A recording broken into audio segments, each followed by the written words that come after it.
Growth. आप सब जानते हैं कि क्लीन एनर्जी के मामले में माननीय प्रधानमंत्री जी ने दुनिया में एक बहुत बड़ा एग्जाम्पल सेट किया है। अभी हाल ही में आपने सबने न्यूज़ देखी है, भारत की नॉन फॉसिल फ्यूल यानी क्लीन एनर्जी की कैपेसिटी ऑलरेडी 50% से अधिक हो गई है। बड़ी बड़ा ये बहुत ही गौरव की बात है, क्योंकि दुनिया के कई समृद्ध देश भी ऐसा क्लेम नहीं कर सकते जो भारत ने अचीव किया है, और जो 2030 के टारगेट थे वो पहले ही अचीव कर लिए।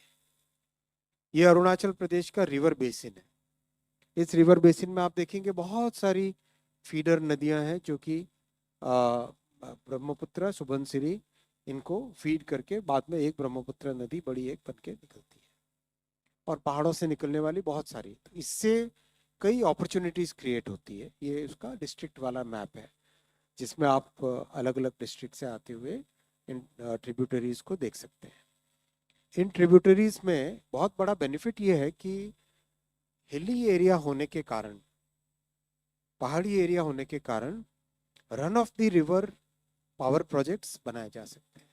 तो रन ऑफ द रिवर में ये फायदा होता है कि एक ही नदी पर मल्टीपल प्रोजेक्ट्स बनाए जा सकते हैं। एक ऊपर बनाया, फिर बीच में बनाया, फिर तीसरा बनाया, फिर चौथा बनाया। एक ही नदी से मल्टीपल टाइम्स इलेक्ट्रिसिटी जनरेट की जा सकती है। तो ये अगर आप देखेंगे, एक बहुत अच्छा एग्जांपल इस नक्शे पे दिखाया गया आपको। पाउक 145 मेगावाट, उसके बाद में हियो 240 मेगावाट, उसके बाद में तातो वन, ये तो कुछ ही समय पहले कैबिनेट में अप्रूव हुआ था, तब आपके सामने रखा गया था विषय। तातो वन 186 मेगावाट। उसके बाद में आज जो अप्रूव हुआ है वो हुआ है तातो टू, 700 मेगावाट का तातो टू।